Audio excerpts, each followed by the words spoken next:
Hi guys, and welcome back to the Hedgerow kitchen. Now, in my second video on how to use this absolutely wonderful ingredient, wild garlic, today we're going to make wild garlic pesto. Now, it's one of the most versatile ways of basically preparing the wild garlic. You can use it in pasta, you can use it on meat, you can use it on your omelette, on your scrambled egg. I like to put it on top of my frittata in the morning. It's just a really good all-round recipe. And I'm gonna show you how to make it today. Now, all you need for this recipe are just a few very simple ingredients. So first things first, the star of the show, the wild garlic. Now, make sure you wash your wild garlic thoroughly. You don't want any nasties on it, any mud, any slugs, any worms, any beetles. You don't want any of that on your wild garlic because it doesn't taste good in pesto. So get 100 grams of wild garlic for this recipe. Wash it, chop it, hey presto. Next, you need parmesan. So I've just got some regular parmesan, grated 50 grams of parmesan. So as I said, 50 grams of grated parmesan. Next, what you need are pine nuts. Not the cheapest ingredient. 100 grams will set you back $5 in the supermarket, but well worth it. These really add that kind of extra dimension to your pesto. So you need, again, 50 grams of pine nuts. Next, you're gonna need some seasoning. So we've got some sea salt, black pepper, lemon juice to taste, again, completely dependent on your personal taste, and some decent quality extra virgin olive oil. It doesn't have to be top drawer, but just a proper extra virgin olive oil to taste. And that is all you need to make this pesto. It's a really, really easy recipe, but I just wanted to show you so you can do it at home. And one of the greatest things about this recipe is you can actually freeze it. So you can make a big batch at this time of year when this wonderful, wonderful stuff is in season. You can freeze it and you can defrost it as and when. So we've got all our ingredients and we're ready to go. The only other thing you need for this recipe is a good or decent food processor. So on to the next stage, let's get making. So the number one task you want to do in terms of preparing your wild garlic pesto is you want to get yourself a food processor. Nothing fancy, any food processor will do, and get your wild garlic. What you want to do is you want to put all your wild garlic that again has been thoroughly washed in the food processor. Don't worry about chopping off the stalks of the wild garlic. They actually carry just as much flavour as the leaves. You don't want to waste any of that goodness. And to be honest with you, I actually made some wild garlic sea salt and I've put some extra stalks in here for some real good flavour. So again, 100 grams of wild garlic into the food processor, and you want to blitz it until it's fairly well broken down.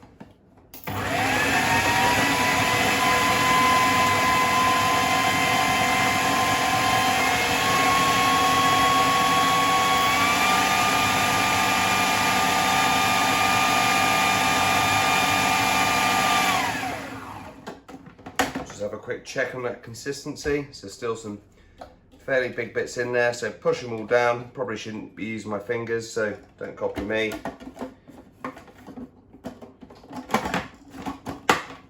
Give it another blitz.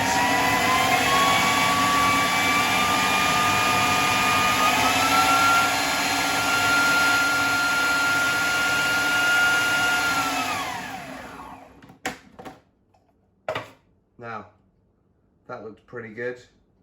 So next stage, we'll be getting the parmesan in there.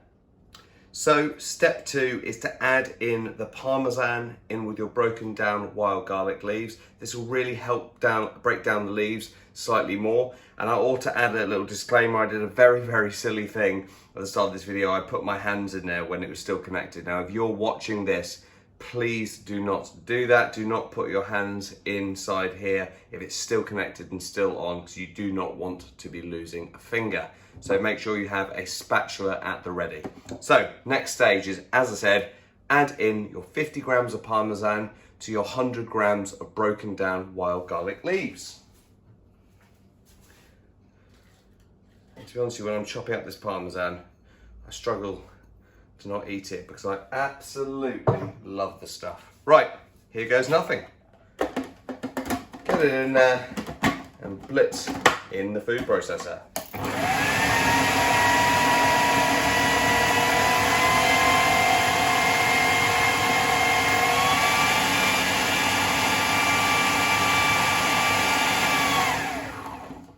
Now, that looks fairly well mixed in, but using my trusty spatula, let's just push in the bigger bits to make sure that we get an even distribution of chop.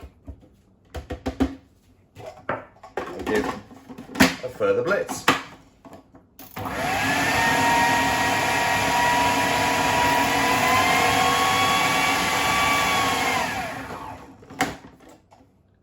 Now that to me looks pretty good. So we've just got our parmesan and our wild garlic in here, and this is the type of consistency you're looking for. So the leaves will still have a bit of size to them, but a lot smaller than after the initial element. Now we're going to move on to the next stage, which is adding in the pine nuts. So get your pine nuts. And again, what you need here is 50 grams of pine nuts into the mix. Now I love pine nuts, they just taste fantastic. So we need to get our pine nuts in there, and would you believe it, we're turning this on for another blitz.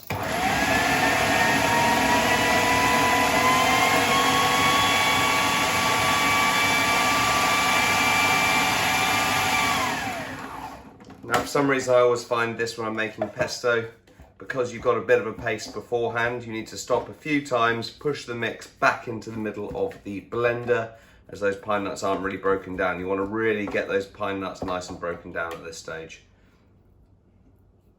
Excuse fingers. Give it another blitz.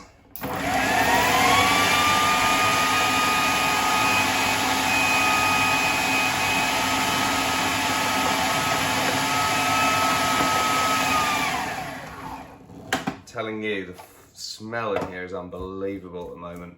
Those pine nuts are fairly nicely broken down, but I can give it one little more blitz before we add the final elements to this wonderful wild garlic pesto.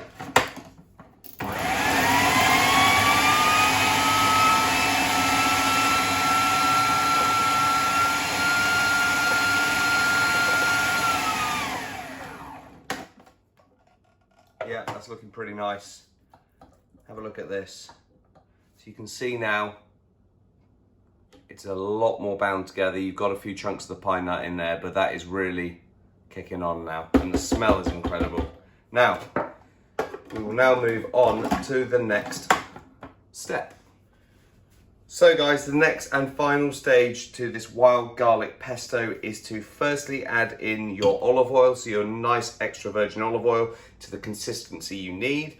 And then after that, we'll season it, we'll add the lemon. So let's get the blender back on, and it will be quite loud, so I won't talk. So what I'm going to do is get the blender on, and I'm going to add in the extra virgin olive oil to the desired consistency. Now I can actually see this is actually quite wet already, so I probably don't need to add too much, but just play it by ear, have a look at your pesto and see how much you think needs to be added for the consistency that you like.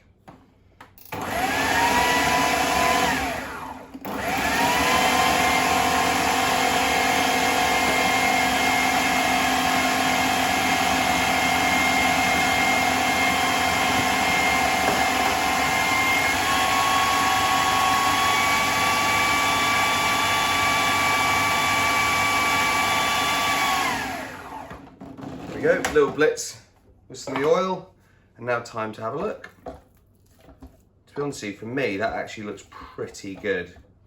Look at the colour on that. And the most important thing to do at this stage, as any good cook or home cook will know, is we've got to do the universal thing, a taste test before the seasoning.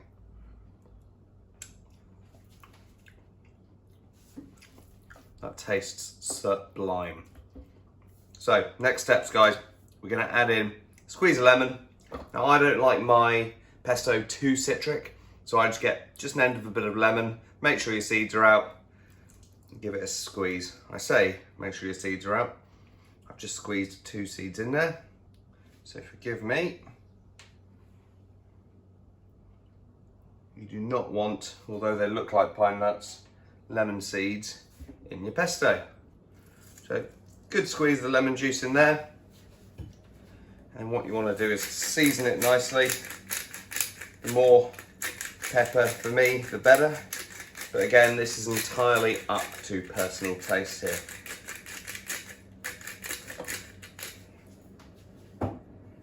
Don't need any more of that olive oil. Just put that aside. And then you get your salt. Now for me, you may have guessed from my previous videos, I am an absolute advocate for Maldon sea salt. Really fantastic stuff. And naturally, this pesto is actually quite salty, so you don't want to add too much in. We'll give that a little bit of a blast.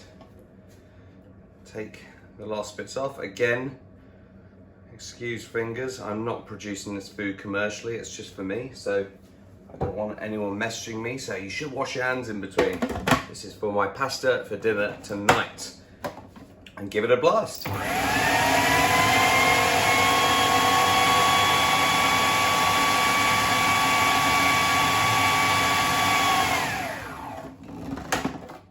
Now, that looks pretty done to me. Let's give it a go.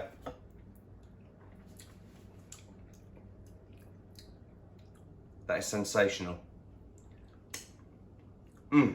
Absolutely fantastic.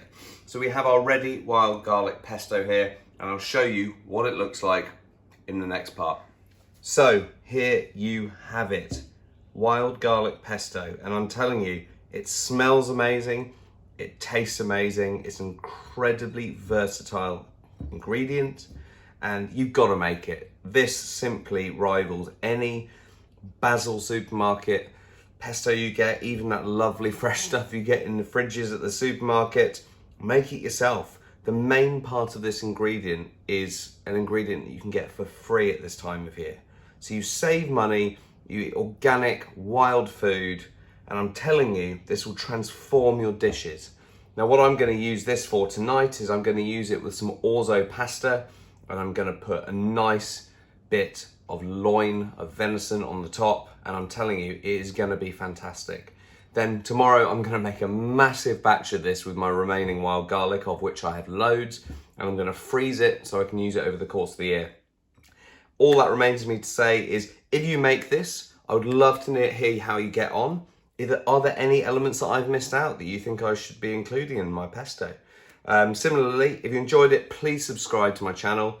Every new subscriber tells me that you want to watch what I'm doing, and you want to learn, and you want to follow my tutorials, and it really helps grow the channel. So hit subscribe, show the channel some love, and help me grow the Hedgerow kitchen to being a fantastic tool for budding foragers, budding cooks, and budding butchers to explore all the wonderful skills of you can use with wild food. Have a fantastic rest of your day. Let me know in the comments what you think of this recipe, and take care.